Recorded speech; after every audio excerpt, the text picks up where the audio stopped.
প্রায় 1 শতাব্দী আগে 1900 সালের গোড়ার দিকে ভবেশ চক্রবর্তী নামে এক যুবক, যিনি পাটকলের কর্মচারী এবং সমাজসেবক ছিলেন, তিনি 4 বন্ধুর সাথে নবদ্বীপে ভাঙা রাজ দেখতে গিয়েছিলেন।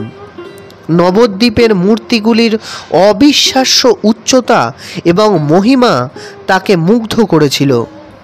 নৈহাটিতে তার বাড়িতে ফিরে আসার পর তিনি একটি স্বপ্ন দেখেন, যেখানে মা কালী, যিনি সেই সময়ে চক্রবর্তী পরিবারে একজন ক্ষুদ্র দেবী ছিলেন, তাকে নবদ্বীপের মূর্তির মতো 22 ফুট উচ্চতার একটি বিশাল মূর্তিতে রূপ দেওয়ার নির্দেশ দেন।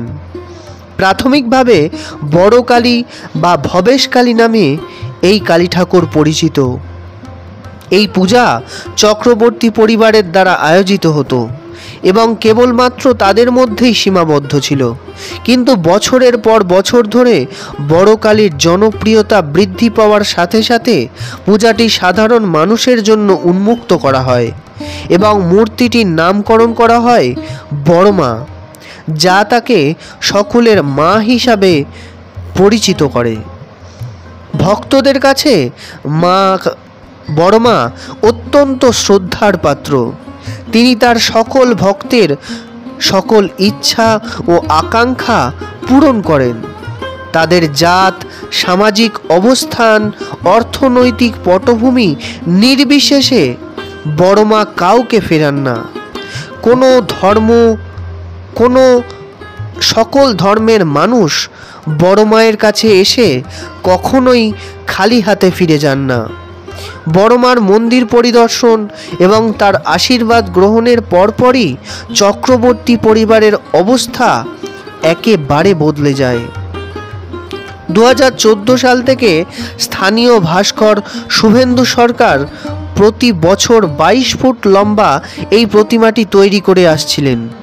প্রতি বছর বিসর্জনের সময় এই প্রতিমাটি গঙ্গায় বিসর্জন দেওয়া হলেও প্যান্ডেল থেকে প্রায় 1 পাথর নিক্ষেপ দূরে একটি মন্দির রয়েছে, যেখানে বড় মায়ের মহৎ প্রতিমার একটি ছোট অবতার রয়েছে এবং এটি সারা বছর ধরে উপস্থিত থাকে। গোলাপি এবং হলুদ রঙে রং করা মন্দিরটি 2014 সালে খোলা হয়েছিল, যেখানে ভক্তদের প্রার্থনা করার জন্য একটি উঠোন ছিল। পূজার 100 বছরে মন্দিরটি সর্বাধিক সংখ্যক ভক্তের আগমন রেকর্ড করেছে, যার মধ্যে 1 লক্ষেরও বেশি ভক্ত তাদের ইচ্ছা পূরণের জন্য ডন্ডি কেটেছিলেন।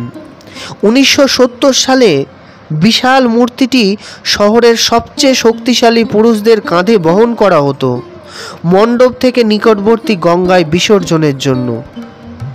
1970 সালের পর থেকে আয়োজকরা সিদ্ধান্ত নেন যে শহরবাসী একটি চাকাযুক্ত ট্রলিতে করে বড় মায়ের মূর্তিটিকে নদীতে বিসর্জনের জন্য নিয়ে যাবেন। হাজার হাজার পুরুষ মিছিলের পথে বিশাল মূর্তিটিকে পরিচালনা করার জন্য একত্রিত হন। হাওড়ার মালা প্রস্তুতকারকদের দ্বারা তৈরি বিশাল আকারের প্রাণবন্ত মালা দিয়ে সজ্জিত হয়েছিল মূর্তিটি। মালাগুলি মূলত রক্ত লাল জবা দিয়ে তৈরি, পাশাপাশি জুঁই, হলুদ এবং কমলা গাঁদা, গোলাপ, রজনীগন্ধা এবং চন্দ্রমল্লিকা দিয়ে তৈরি করা হয়েছিল মালাগুলি। প্রতি বছর মা কালীর একটি 22 ফুট লম্বা মূর্তি তৈরি করা হয়, যার ভিত্তি স্থাপন করা হয় লক্ষ্মী পূজার দিন খুঁটি পূজার মাধ্যমে। 15 দিন ধরে নির্মিত প্রতি বছর 12 কিলোগ্রাম সোনা এবং 200 কিলোগ্রাম রূপার অলংকার দিয়ে প্রতিমাটি সাজানো হয়। এতে সোনার চুড়ি, মুকুট, নেকলেস, চোখের সাজসজ্জা, জিহবার সাজসজ্জা, নূপুর এবং চাঁদমালা রয়েছে। মন্দির প্রতিষ্ঠার পর 100 বছর ধরে সমাজে সকল স্তরের মানুষের দেওয়া ছোট ছোট গহনা এবং বিন্দি দিয়ে এই অলংকারগুলি তৈরি করা হয়েছে। দেবীর গাঢ় বর্ণ, 4টি হাত, সোনা এবং পদ্মের চোখ দ্বারা বেষ্টিত। একটি লালচে জিহ্বা রয়েছে মায়ের, যা উষ্ণতা এবং শক্তি দুই নির্গত করে বলে বিশ্বাস করা হয়। 2023 সালে পুজোর 100 বছর পূর্তিতে দেবীর উদ্দেশ্যে নিবেদিত একটি নতুন মন্দির উদ্বোধন করা হয়। একই বছর কালী পূজার দিন কোষ্ঠী পাথর দিয়ে তৈরি হয় বড় মায়ের নতুন প্রতিমার মূর্তি প্রাণ প্রতিষ্ঠা করা হয়।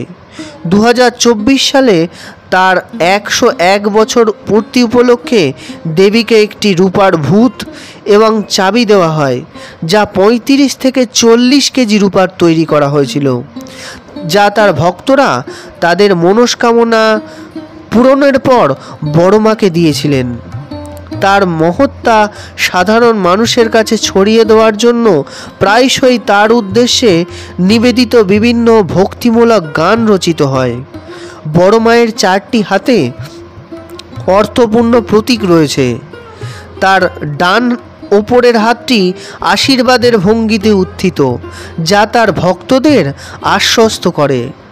ডান নিচের হাতে জল ভরা সন্দেশ রয়েছে, যা সৎ জীবনযাপনকারীদের জন্য মাধুর্য, পুরস্কার এবং সমৃদ্ধির প্রতীক।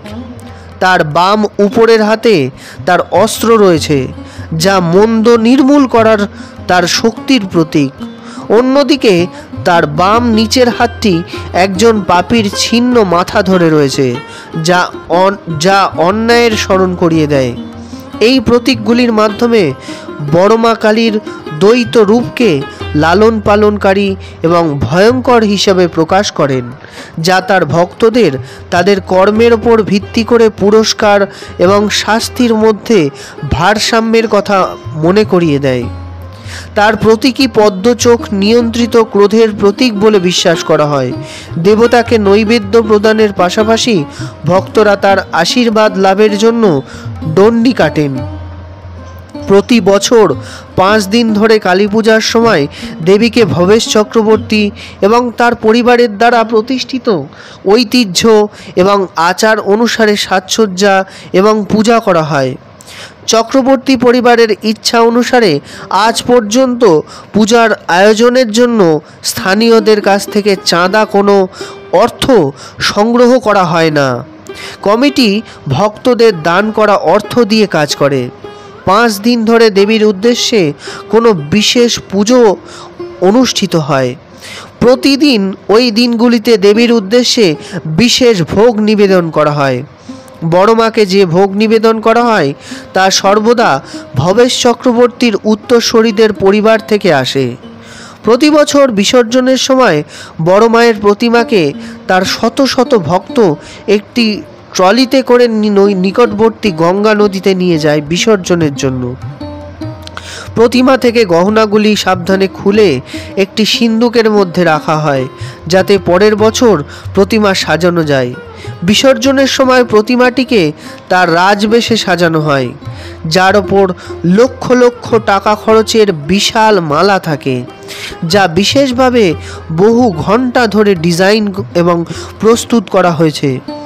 শোভাযাত্রায় হাজার হাজার ভক্ত উপস্থিত থাকে। যারা দূরে থাকেন বিসর্জনের শোভাযাত্রাতে যোগ দিতে পারেন না, কিন্তু এটি দেখতে চান, তাদের জন্য পূজা কমিটি তাদের অফিসিয়াল ফেসবুক হ্যান্ডেল বিসর্জনের লাইভ স্ট্রিমিংয়ের ব্যবস্থা করেছেন। প্রতি বছর ব্যারাকপুর পুলিশ কমিশনারের নেতৃত্বে 1000 জনেরও বেশি পুলিশ কর্মকর্তা বিসর্জনের জন্য ভিড় নিয়ন্ত্রণ করেন, যাতে কোনো পদদলিত না হয়।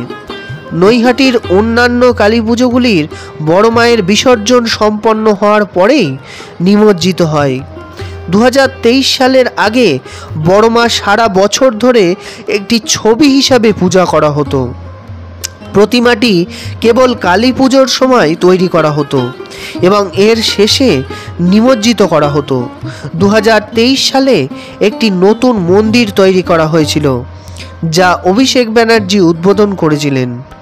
কোষ্ঠী পাথর দিয়ে তৈরি মন্দিরের ভিতরে বড় মায়ের একটি স্থায়ী মূর্তি স্থাপন করা হয়েছিল, যাকে প্রধান দেবতা হিসাবে প্রতিষ্ঠিত করা হয়। রাজস্থানের ভাস্কর শিল্পী ধর্মেন্দ্র সাউ 3 মাস ধরে নৈহাটির রাজেন্দ্রপুরে এটি তৈরি করেছিলেন। দেবীর পেছনে 35 কেজি রূপা দিয়ে তৈরি একটি চলচ্চিত্র স্থাপন করা হয়েছিল। নতুন মন্দির উদ্বোধন অনুষ্ঠানে 12 জন পুরোহিত, যাদের মধ্যে 3 জন বারাণসী থেকে এসেছিলেন, 50 কেজি বেলকাঠ সহ একটি বিশাল যজ্ঞের মাধ্যমে পুজো করা হয়েছিল। এরপর গীতা পাঠ, চণ্ডী পাঠ, মহামৃত্যুঞ্জয় পাঠ এবং রুদ্রপাঠ অনুষ্ঠিত হয়েছিল। সেদিন বড় মাকে 100 কেজি রূপা এবং সোনার গয়না দিয়ে সজ্জিত করা হয়েছিল। নতুন প্রতিমার প্রাণ প্রতিষ্ঠা এবং চক্ষুদান কয়েকদিন পরে লক্ষ্মী পুজোর দিন সম্পন্ন হয়েছিল। 8 কোটি টাকা বাজেটে নির্মিত ভক্তদের জন্য একটি অতিথিশালা এবং বৃহত্তর ভোগ মন্দির এবং 400 জনের জন্য একটি বৃদ্ধাশ্রম নতুন মন্দিরের সাথে উদ্বোধন করা হয়েছিল।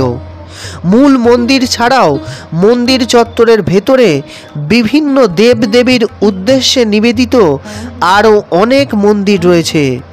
ভেতর চত্বরের বাইরের ত্রিনাথ মন্দির রয়েছে।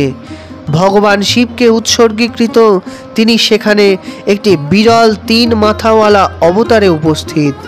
মন্দির চত্বরের কোণে দেবী শীতলার ছোট মূর্তি রয়েছে, যার পাশে খাবার রান্না করা হচ্ছে। এর বিপরীতে একটি সরু পথ একটি শান্ত রাধাকৃষ্ণ মন্দিরের দিকে নিয়ে যায়। আপেল এবং কলা নৈবেদ্য হিসাবে দেওয়া হয়, তবে মূর্তিগুলির সামনে 2টি সমান্তরাল সারি কলা রাখা হয়। প্রতি বছর 12টি অমাবস্যার প্রতিটিতে বিশেষ পূজা করা হয়। এর মধ্যে কালী পূজা এবং বৈশাখী অমাবস্যায় লক্ষ লক্ষ ভক্তের সমাগম ঘটে। পূজা অনুষ্ঠানের পর বিপুল পরিমাণে প্রসাদ প্রস্তুত করা হয় এবং ভক্তদের মধ্যে বিতরণ করা হয়। প্রতি অমাবস্যায় প্রায় 4.5 কেজি ভোগ প্রস্তুত করা হয়। এতে পোলাও, 5 ধরনের সবজি ভাজা, 5 ধরনের তরকারি, 5 ধরনের মিষ্টি থাকে। বহু বছর ধরে চন্দ্রকান্ত মিশ্র কালী পূজার প্রসাদ তৈরি করে আসছেন। পূজার 100 বছর পূর্তি উপলক্ষে অন্নকূট প্রসাদ প্রথমবারের মতো প্রস্তুত করে দেবতাকে নিবেদন করা হয়েছিল। 100 ঘন্টা ধরে জনগণের মধ্যে প্রসাদ বিতরণ করা হয়েছিল এবং উদযাপন উপলক্ষে 100টি চারা রোপণ করা হয়েছিল।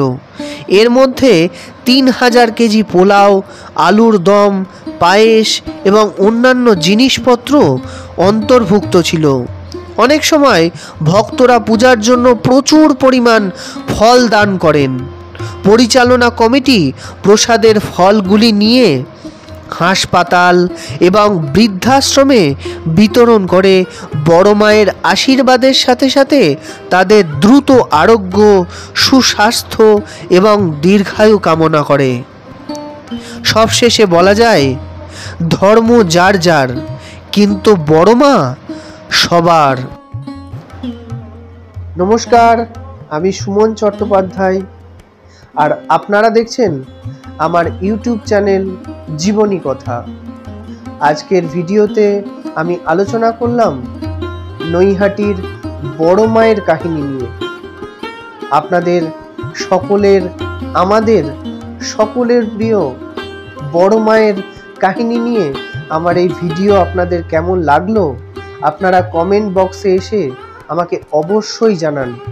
আর ভিডিওটি এত পরিমাণে শেয়ার করুন যাতে পৃথিবীর সমস্ত মানুষের কাছে বড় মায়ের কাহিনীগুলো প্রত্যেকটা মানুষ যেন জানতে পারে।